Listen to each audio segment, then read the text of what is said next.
Welcome to the IO Edge, where industrial organizational psychology meets the fast-paced world of modern HR. I'm your host, Dr. Jacqueline Minor.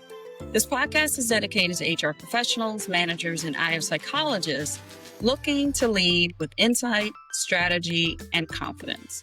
Whether you're an HR professional looking to level up or an IO psych grad wondering where you fit in the business world, this podcast gives you the tools and insight to lead with purpose.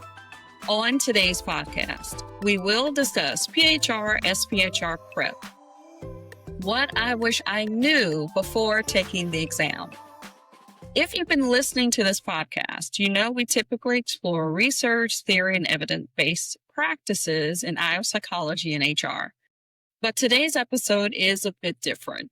It's deeply personal, brutally honest, and born from my own experience of failing the PHR exam the first time I took it.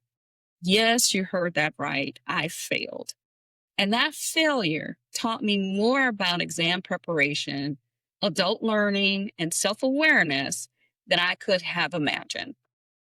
More importantly, it shaped my decision to become an HRCI certified partner, established through Minor Consulting Group, and dedicate part of my professional life to helping others avoid the mistakes I made through our HR certification prep courses.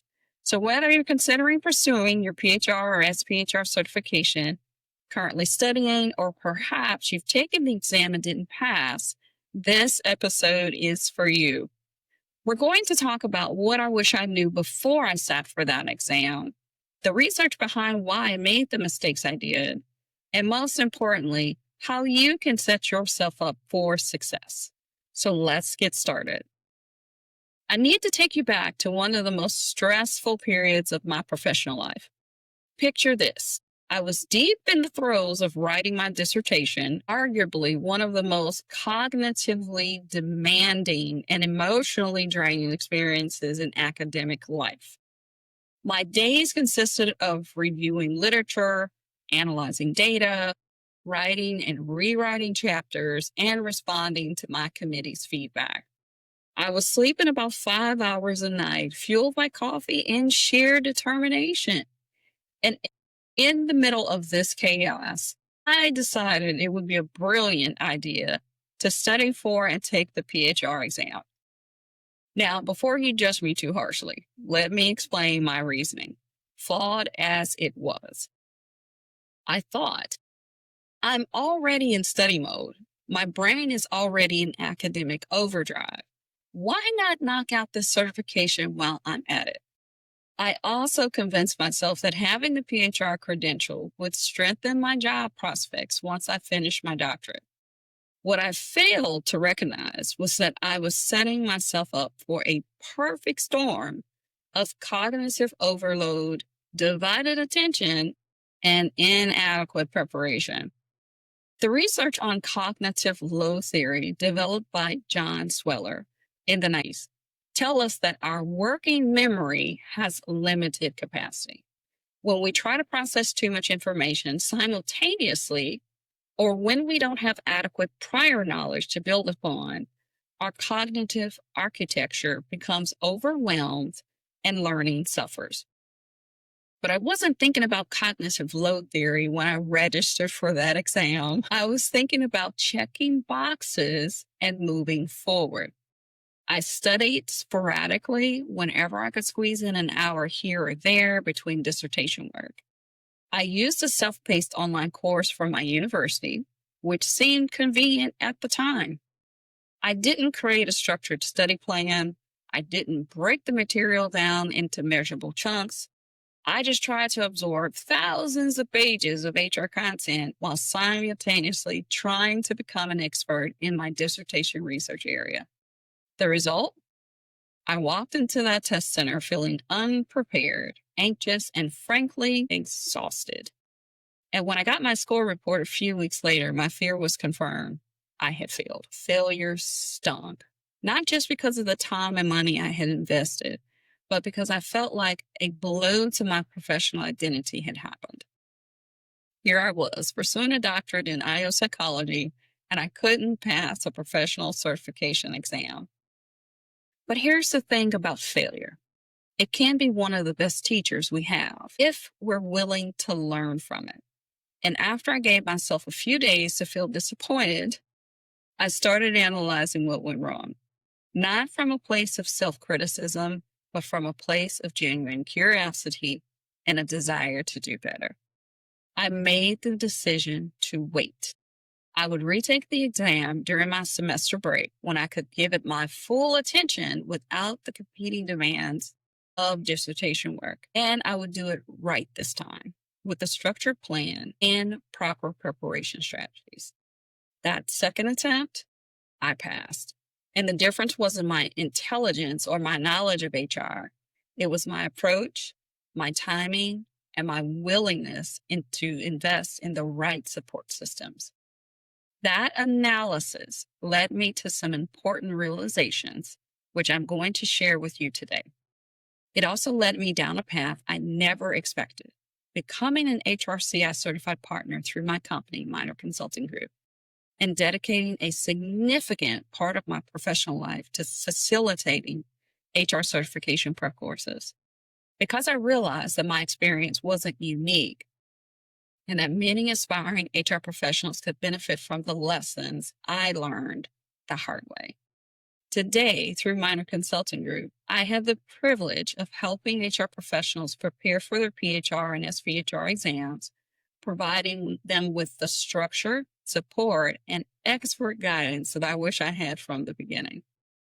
The first and perhaps most important lesson I learned is this: timing matters enormously when it comes to exam preparation.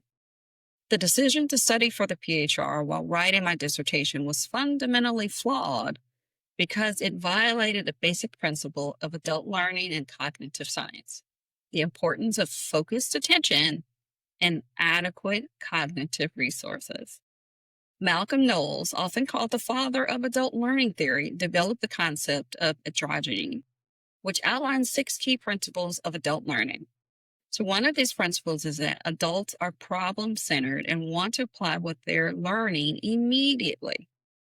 Another is that adults need to know why they're learning something and how it will benefit them. When I was trying to study for the PHR while writing my dissertation, I couldn't fully engage with either activity. My motivation for the PHR felt secondary to my more immediate goal of finishing my doctorate. My attention was constantly divided. And crucially, I didn't have the mental energy to properly encode and consolidate the information I was trying to learn. Research on dual task performance consistently shows that attempting to perform 2 cognitive demanding tasks simultaneously leads to decreased performance on both tasks. This isn't about intelligence or capability. It's about the fundamental architecture of human cognition. So here's my first major piece of advice: choosing your timing carefully. Ask yourself these questions before you register for the exam. What else is happening in my life right now? Are you in the middle of a major work project, planning a wedding, dealing with a family situation, pursuing another degree of certification? Be honest about your current cognitive and emotional load. Do I have realistic time to dedicate to studying? The RCI recommends 100 to 120 hours of study time for the PHR and 120 to 150 hours for the SPHR. That's not time to passively read materials. That's active study time: reading, taking notes, answering practice questions, reviewing weak areas. Can you carve out that time in the next 3 to 6 months without sacrificing your sleep, your health, or your performance in other critical areas of your life? Am I in the right headspace emotionally? Exam preparation requires not just time, but also emotional bandwidth.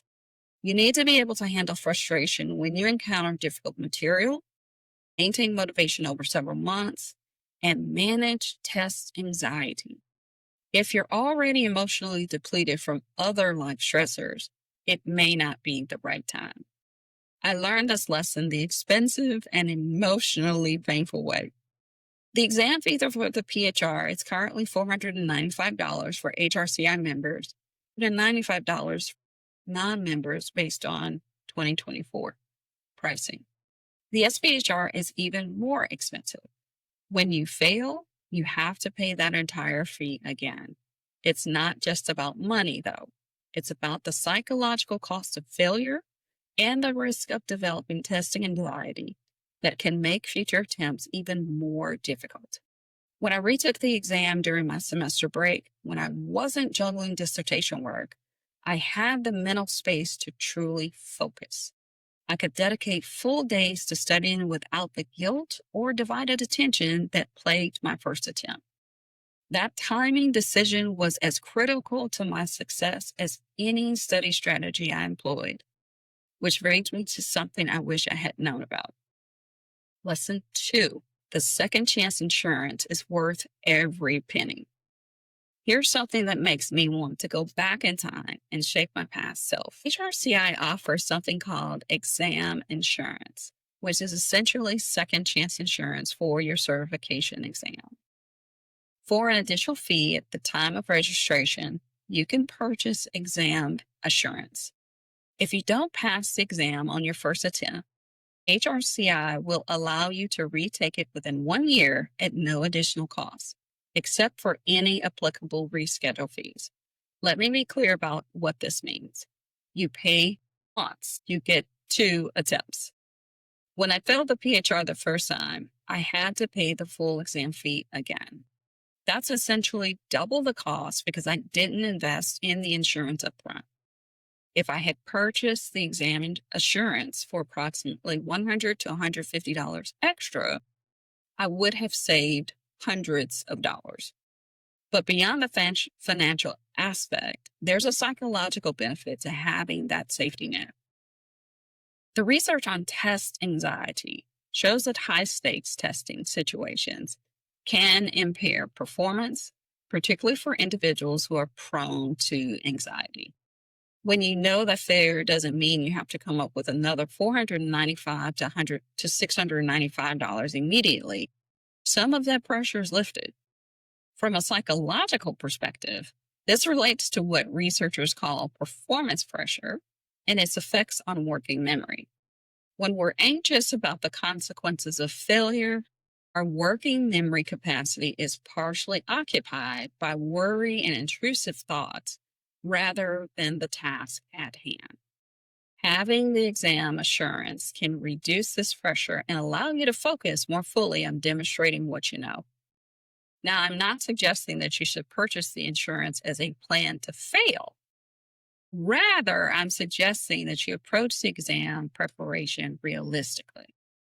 The PHR pass rate hovers around 55 to 65%, and the SPHR pass rate is typically around 40 to 50%. These are approximate figures based on various HRCI reports.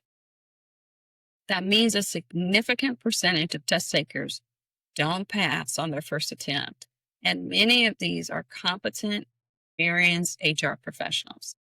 Think of the exam assurance as you would any other insurance.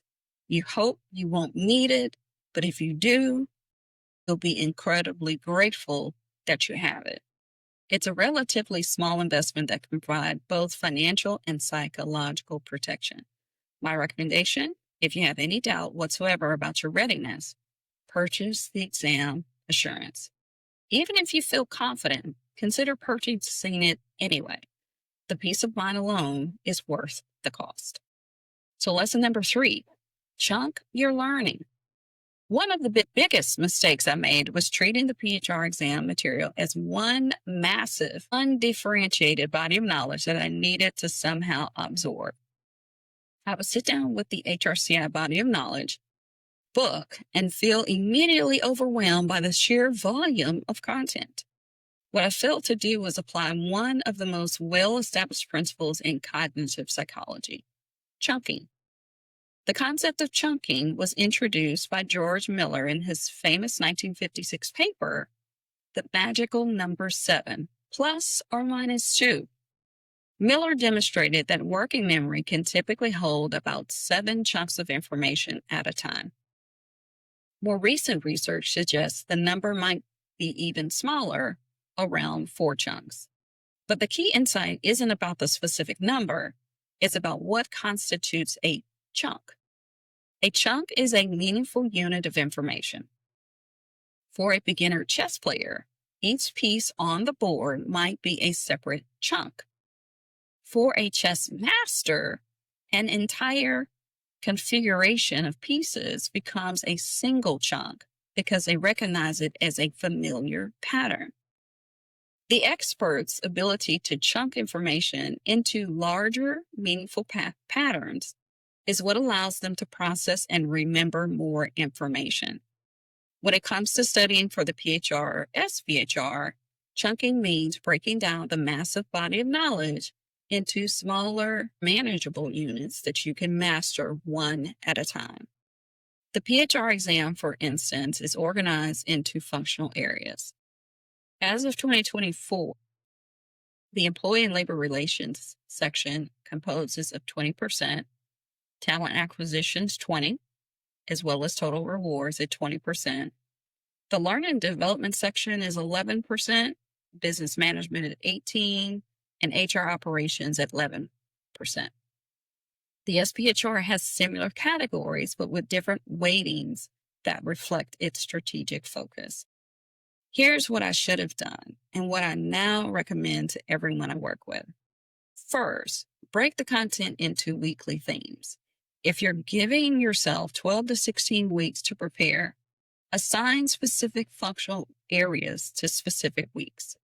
So, for example, week 1 to 2 might focus entirely on employee and labor relations, week 3 to 4 on talent acquisition, and so on.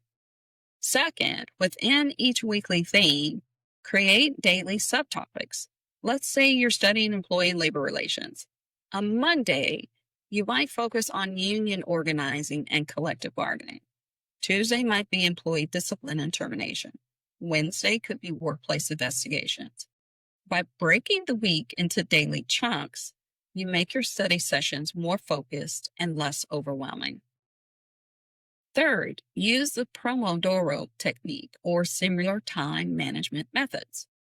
Research by Francesco Cirillo shows that breaking work into 25-minute focused sessions with 5-minute breaks can enhance productivity and reduce mental fatigue. This is particularly useful when studying complex material. Set a timer for 25 minutes, study one specific subtopic intensely, then take a break. After 4 Pomodoros, take a longer break of 15 to 30 minutes. Fourth, create study guides or summaries for each chunk. This is an application of the generation effect, which shows that actively generating information, like creating your own summary, leads to better retention than passively reading. After studying a chunk of material, close your resources and write a 1-page summary from memory. Then check your summary against the source material and fill in any gaps. When I studied for the PHR the second time around after my failure, I approached it completely different. I waited for my semester break so I had the mental bandwidth. I created a detailed study schedule that broke the material down into manageable daily chunks. I used color-coded notes. I created mnemonics for complex information. I drew diagrams and flowcharts.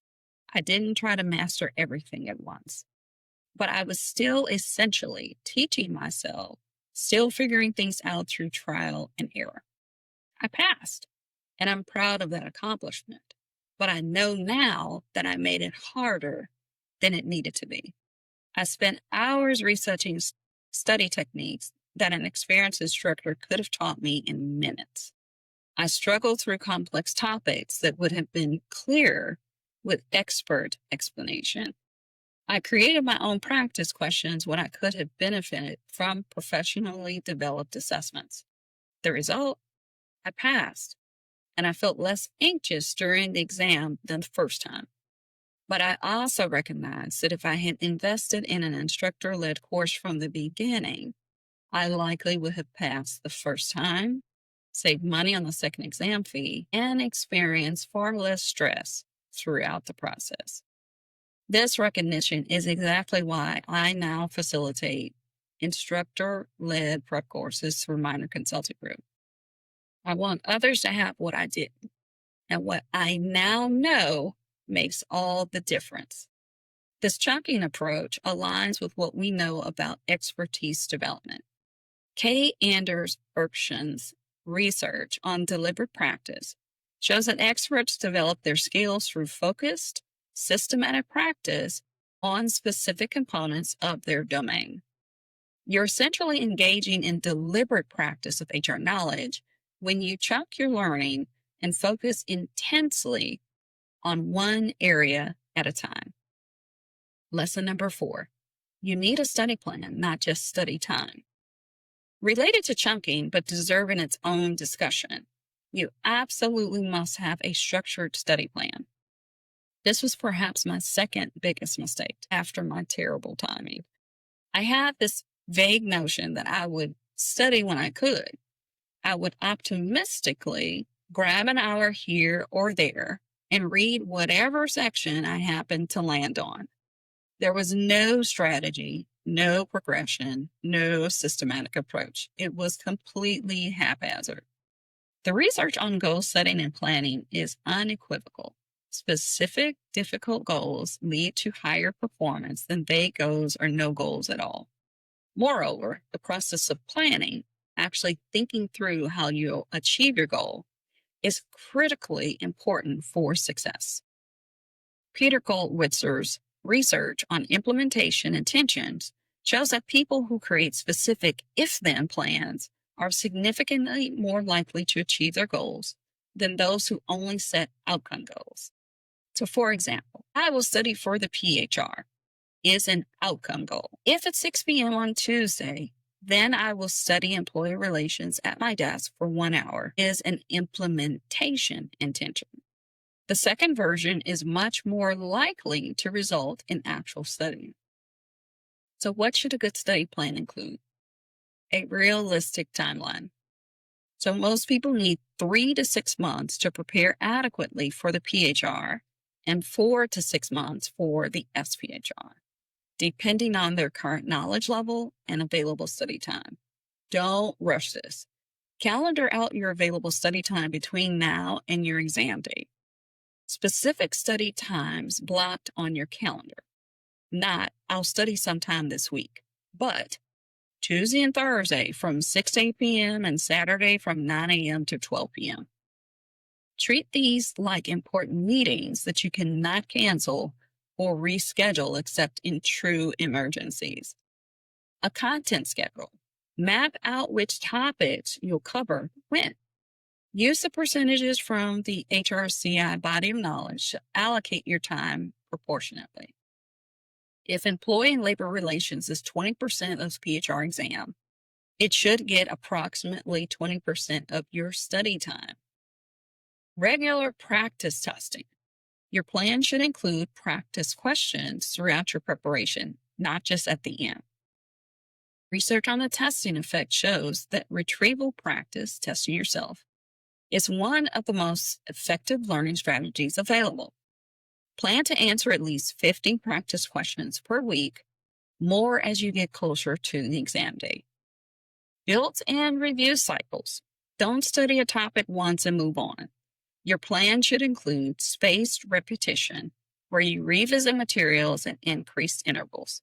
This is based on the spacing effect, one of the most robust findings in cognitive psychology. You might study talent acquisition in week 3, do a light review of it in week 6, and another review in week 10. Flex time for weak areas. As you progress through your plan, you'll discover topics that are challenging for you. Build buffer time into your schedule to spend extra hours on these areas. A taper period. Just like athletes don't run a marathon the day before their big race, you shouldn't cram intensely in the final days before your exam. Plan for your last week to include mostly review and practice questions with adequate rest. I now provide templates for study plans to everyone who takes my prep courses. Having that structure removes so much of the anxiety and decision fatigue from the process. You don't have to decide what to study each day, you just follow your plan. Lesson number 5, instructor-led versus self-paced learning. This is where my understanding of adult learning theory really failed me initially.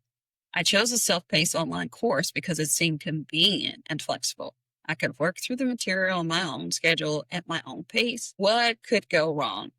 As it turns out, quite a lot.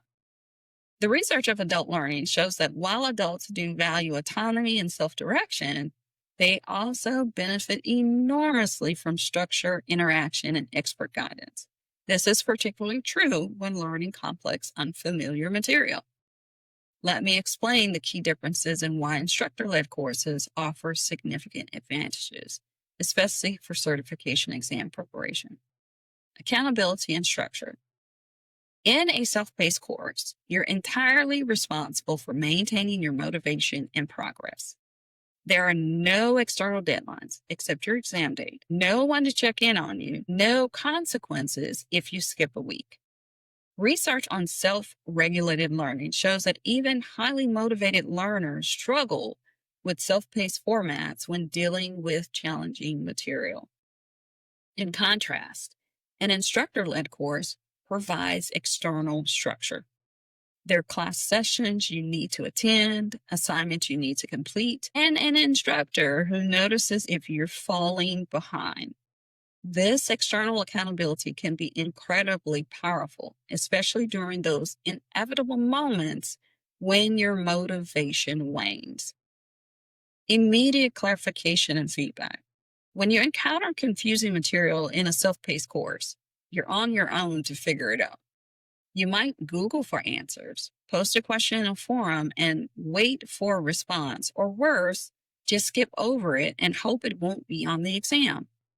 With an instructor-led course, you can ask questions and get immediate expert clarification. The value of this cannot be overstated. As someone who now facilitates these courses, I can tell you that the questions students ask often reveal common misconceptions or knowledge gaps that they wouldn't have known to address on their own. This relates to the concept of scaffolding in educational psychology. Scaffolding, based on Vygotsky's zone of proximal development, involves providing support that enables learners to accomplish tasks they cannot complete independently. An instructor provides the scaffolding, gradually removing it as students become more confident. Peer learning and discussion. So one of the most underrated aspects of instructor-led courses is learning from your classmates. When someone asks a question you haven't thought of or shares an example from their workplace that illustrates a concept, your understanding deepens.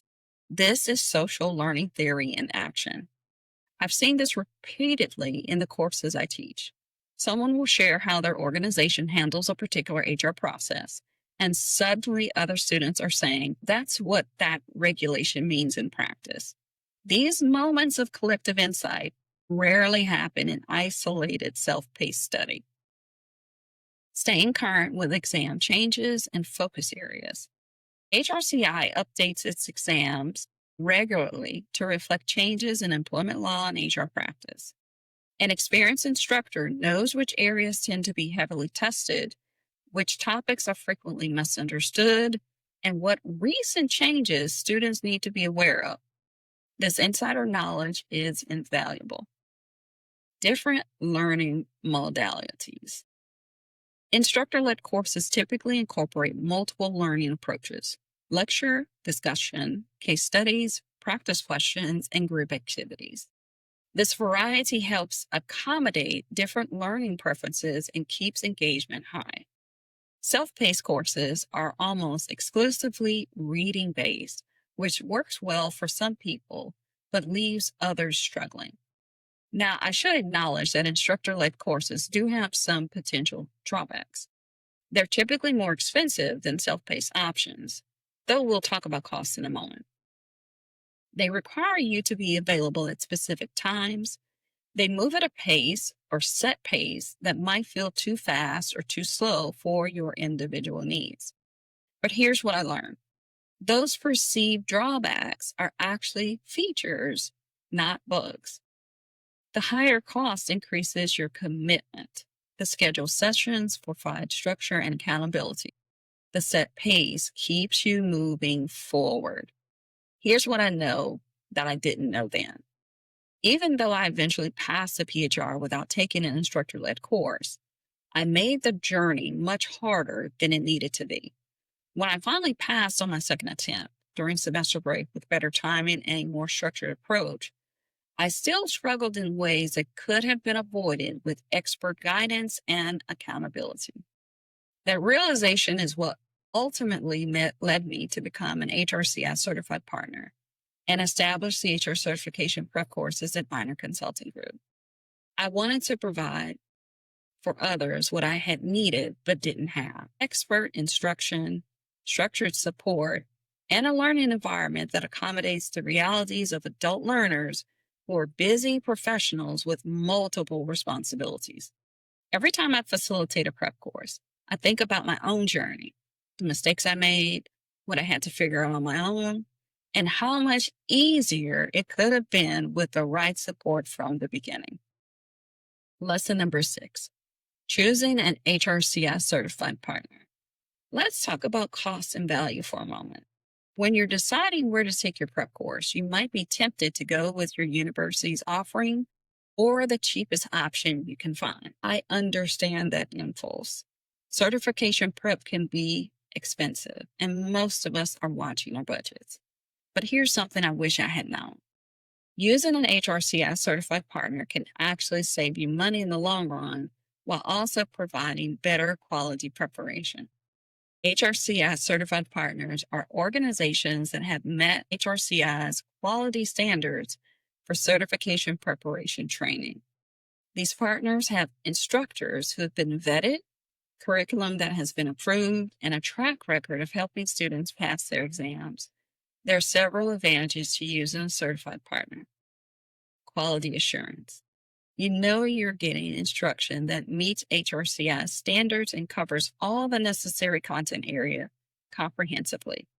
Some partners, like Minor Consulting Group, have even achieved 100% pass rates for their students, meaning everyone who completes the program goes on to pass the exam. Often more cost-effective than you'd expect. While university courses can be expensive, many HRCI certified partners offer competitive pricing. Some offer group discounts, payment plans, or package deals that include study materials through partners with vendors like HRCP. When you factor in that these courses typically have higher pass rates, the cost for a successful certification can actually be lower.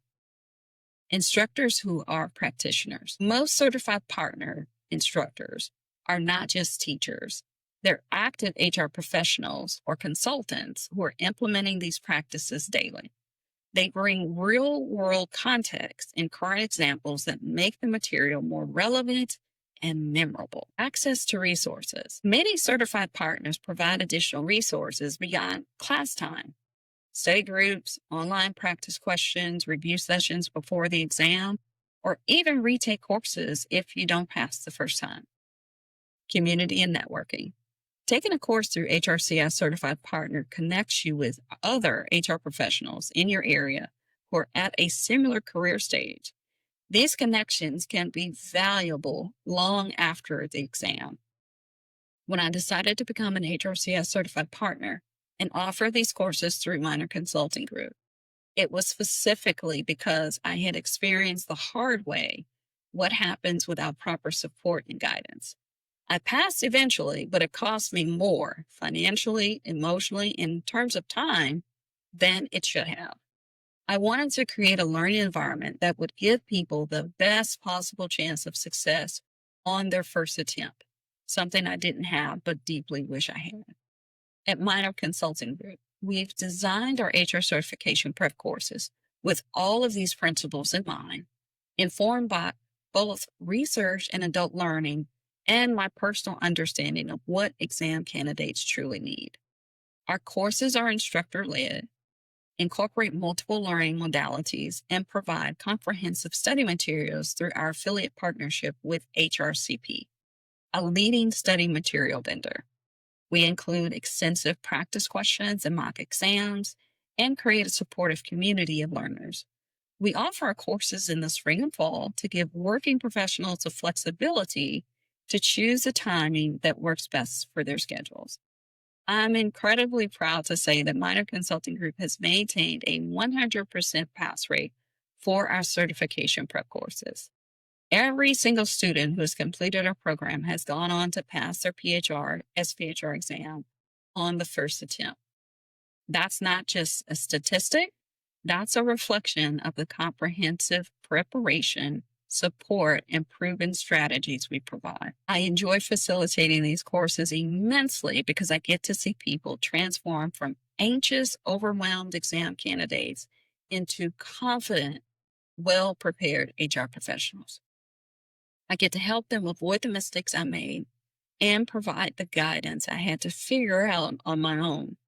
And there's something deeply satisfying about taking my own difficult experience, both the failure and the hard-won success, and using it to help others achieve their goals more efficiently and with less stress. When students from our courses pass their exams, every single one of them, it validates everything I went through and reinforces why this work matters. The psychology of learning, understanding your learning style. Now, I want to shift gears slightly and talk about something that's foundational to all of this, understanding how you learn best. As someone with a background in psychology, I'm fascinated by individual differences in learning. And as someone who facilitates certification prep courses, I've seen firsthand how people have vastly different preferences and optimal approaches to studying. The concept of learning styles has been around for decades. You've probably heard of visual, auditory, and kinesthetic learners, or maybe you've taken an assessment like the BARC model. While the research on learning styles is more nuanced than popular, presentations often suggest there's limited evidence that matching instruction to learning style preferences actually improves outcomes. There's no question that people have preferences about how they engage with material, and honoring those preferences can increase motivation and engagement. But more important than learning style preferences is understanding principles that work for all adult learners. Malcolm Knowles' theory of androgyny identifies several key characteristics of adult learners that are highly relevant for PHR, SPHR preparation. Adults need to know why they're learning something. This is why it's helpful to understand not just what's on the exam, but why these topics matter for HR practice. When you're studying employment law, it's not just about passing a test, it's about protecting your organization and treating employees fairly. Adults are self-directed. This can be both an advantage and a challenge. We want agency over your learning process, but you also need structure and guidance. The key is finding the right balance, enough autonomy to maintain motivation, and enough structure to keep you on track. Adults bring experience to the learning process. Your work experience in HR is an asset when studying for certification. You can connect theoretical concepts to real situations you've encountered. Instructors should encourage you to make these connections. Adults are ready to learn when the material is relevant to their lives. This is why timing your exam attempt to align with when you're actually applying HR principles at work can be beneficial. If you're currently doing performance management in your role, studying that functional area will feel more relevant and will likely stick better. Adults are motivated by internal factors. While there may be external motivation for certification, like salary increase or job requirement, the most powerful motivation is usually internal: professional pride, desire for competency, and commitment to excellence. Beyond Knowles' androgyny, There are several other psychological principles that matter for exam preparation. Metacognition, thinking about your thinking, is crucial. Research by John Flavel and others shows that successful learners are those who actively monitor their understanding, recognize when they're confused, and employ strategies to address gaps in knowledge. As you study, regularly ask yourself, do I really understand this? Could I explain this to someone else? What am I still confused about? Growth mindset matters.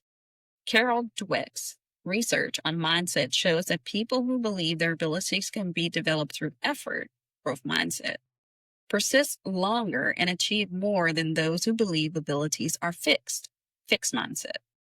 If you failed the exam once, or if you're finding the material challenging, that doesn't mean you're incapable. It means you need more time, different strategies, or additional support. Emotional intelligence plays a role. Preparing for a high-stakes exam involves managing stress, maintaining motivation over months, handling setbacks, and building confidence. These are all aspects of emotional intelligence. Be honest with yourself about your emotional state and develop strategies to manage anxiety and maintain motivation. Here's what I recommend. As you prepare for your certification exam, take time to reflect on your learning preferences and needs. Do you learn best by reading and taking notes, by discussing concepts with others, by teaching material to someone else, by doing practical problems? Do you need external accountability, or are you highly self-motivated? Do you prefer to learn concepts first and then see applications, or vice versa? There's no one right answer, but self-awareness about your preferences will help you create a study approach that works for you. In the courses I facilitate, I try to incorporate multiple approaches: lecture, discussion, case studies, practice questions, mnemonics, and visual aids. This way, I'm hitting different preferences and giving everyone multiple ways to engage with the material. So let me share some concrete evidence-based study strategies that I wish someone had told me before my first attempt. Interleaving. So rather than studying one topic until you've mastered it and then move on to the next topic, blocked practice, mix up your study sessions to include multiple topics. Interleaved practice. Research shows that interleaving improves long-term retention and transfer, even though it feels harder in the moment. For example, in a single study session, do some questions on employment law, some on compensation, and some on talent acquisition. Elaborative interrogation. When you're studying a fact or concept, ask yourself why and how questions. Why is this law important? How does this HR process work in practice? Generating explanations improve retention. The Feynman technique, named after physicist Richard Feynman. This involves explaining concepts in simple language as if teaching someone with no background knowledge. If you can't explain it simply, you don't understand it well enough yet. Practice retrieval, not just recognition. Don't just reread material or review notes passively. Close your book and try to write down everything you remember about a topic. Then check what you missed. This active retrieval is far more effective than passive review. Teach others. If you have colleagues who are also studying, form a study group where you take turns teaching topics to each other. Teaching is one of the most effective ways to consolidate your own learning. Take care of your physical health. Sleep, nutrition, and exercise all impact cognitive function. Don't sacrifice sleep to study more. Your brain consolidates memories during sleep. Studies that show regular exercise improves memory and cognitive function. Manage your anxiety. Some anxiety is normal and can even enhance performance, but too much impairs it. Practice relaxation techniques, positive self-talk, and visualization. If test anxiety is severe, consider working with a counselor. I want to close by coming back to where we started, my failure, what I learned from it, and ultimately my success. Failing that exam was painful. It was expensive, it wounded my pride, but it was also, in retrospect, one of the most valuable professional experiences I've had. It taught me humility. It taught me that being smart and hardworking isn't enough if you don't have the right strategies, timing, and approach. When I passed on my second attempt during semester break with better planning and structure, I was proud of my perseverance, but was also acutely aware of how much harder I had made it on myself by not investing in proper support from the beginning. Yes, I figured it out eventually, but at what cost? Extra exam fees, months of additional stress, and countless hours spent reinventing the wheel when I could have learned from expert instructors. That awareness led me to a part of my professional life that I find deeply rewarding, helping others succeed through the HR certification prep courses at Minor Consulting Group. I don't want others to learn the hard way like I did. I want them to have the structure, guidance, and support that I wish I had from day one. If you're preparing for the PHR, SPHR right now, I want you to know a few things. First, this is a difficult exam. It's supposed to be. HRCI certification means something because it's not easy to earn. If you're finding the preparation challenging, that's normal. You're not alone. Second, the certification is worth the effort. Research shows that certified HR professionals earn higher salaries, have more career advancement opportunities, and report higher job satisfaction than those without certification. Beyond that, the process of preparing for the exam makes you a better HR professional. You'll know more, think more strategically, and have more confidence in your professional judgment. Third, you can do this with the right timing, the right preparation, strategy, the right support, and adequate time investment. You can pass this exam. Thousands of people do every year. And if you don't pass on the first try, that doesn't mean you can't pass on the second or third. Persistence matters. If I could go back and give myself advice before that first attempt, here's what I would say. Wait until you're ready. Not just ready in terms of knowledge, but ready in terms of your life circumstances. Give yourself the time and space this preparation deserves. Take the exam during a semester break, a slower work period, or whenever you can give it your full attention. This is the one thing I got right the second time, and it made all the difference. Invest in quality preparation. Take an instructor-led course from an HRCI certified partner. This is a piece I missed, and it's my biggest regret. Look for programs that provide comprehensive study materials from reputable vendors. At Minor Consulting Group, we partner with HRCP to ensure our students have the best resources available.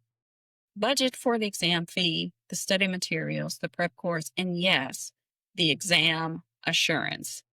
It might seem expensive up front, but it's cheaper than failing and having to pay for everything twice. Create a study plan and stick to it. Break the material into manageable chunks. Build in review cycles. Practice retrieving information, not just reading it. I eventually figured this out on my own, but an instructor could have taught me these strategies from day one. Take care of yourself. Sleep enough, eat well, exercise, manage your stress. Your brain is an organ and it functions best when the body it's in is healthy. Believe in yourself. You wouldn't be pursuing the certification if you weren't capable. Trust the process, trust your preparation, and trust yourself. But also be willing to invest in the support that will help you succeed. And if you're looking for that structured, supportive learning environment I've been talking about, the one I wished I had, I'd love to have you join us at Minor Consulting Group for one of our HR certification prep courses. We offer courses in the spring and fall, which gives you the opportunity to plan your certification timeline strategically. You can learn more about our upcoming courses and schedule at our website, minorconsultinggroup.com. Thank you so much for listening to this episode of the IO Edge. I hope that sharing my experience, both the failure and the eventual success, and the research behind effective exam preparation has been helpful to you. If you're currently preparing for your PHR, SPHR, I am rooting for you. If you're considering pursuing certification, I encourage you to go for it. Just make sure you set yourself up for success with the right timing, preparation, and support. And if you've already achieved your certification, congratulations, you've earned it. If you have questions about whether our program might be right for you, please visit our website or reach out to me directly. We'd be honored to be part of your certification journey. As always, if you have any questions or topics you'd like me to address in future episodes, please reach out. You can find me on LinkedIn at linkedin.com/IN/J Minor PhD, or leave me a comment. Thank you for tuning in to this podcast. On our next episode, we will explore unlocking better decisions, the science of smarter assessments in HR, where we will be joined by our special guests, Dr. Katarina Dolston and Ailey Plott. Be sure to subscribe to stay connected to the conversation at the intersection of psychology, business, and human resources. I'm Dr. Jacqueline Minor. I'll see you soon.